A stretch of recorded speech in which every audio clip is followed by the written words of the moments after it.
আসসালামু আলাইকুম। বাংলাদেশ কি আসলেই গরিব দেশ? আল জাজিরার রিপোর্ট কি আপনারা দেখেছেন? আমার তো মনে হয় না যে গরিব দেশ।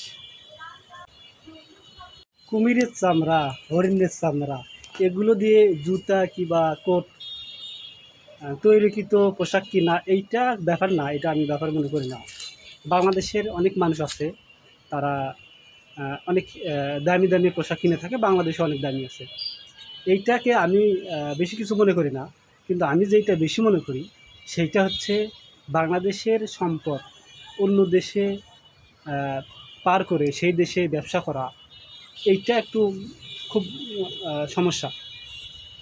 এই সম্পদটুকু যদি বাংলাদেশে কোনো জায়গায় ইনভেস্ট করতো, বাংলাদেশে যদি কোনো প্রতিষ্ঠান করতো, সেখানে বাংলাদেশের মানুষের অনেক কর্মসংস্থান হইতো, ওখান থেকে বাংলাদেশের মানুষের রিজিকের ব্যবস্থা হইতো।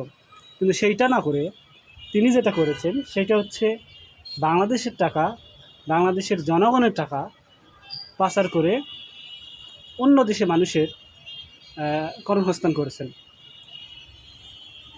এইটা আমার কাছে খুব খুব খুব খারাপ লাগে। এই ধরনের লোকদেরকে রাষ্ট্রীয়ভাবে তাদের শাস্তির আওতায় আনা উচিত। সাধারণ উন্নত নয়, মানে সেরম উন্নত দেশ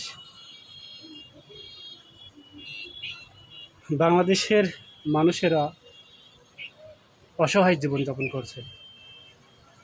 ঠিক একই সময় কিছু ব্যক্তি বাংলাদেশের জনগণের কষ্টের টাকা, সেই টাকাগুলো বিভিন্ন কায়দায় নিজের নামে বাইরের দেশে পাচার করেছে।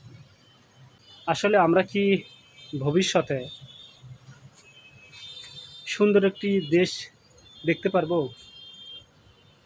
এরকম মন্ত্রী যদি থাকে এবং বড় বড় বিজনেসম্যানের তালিকায় যদি এরকম পাচারকারী বিজনেসম্যান থাকে, তাহলে বাংলাদেশ একটি সুন্দর রাষ্ট্রে, একটি উন্নত রাষ্ট্রে পরিণত হবে কি এটা আমি জানি না।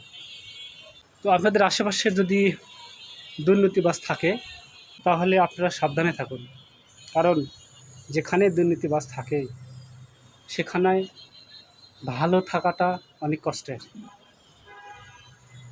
আসসালামু আলাইকুম।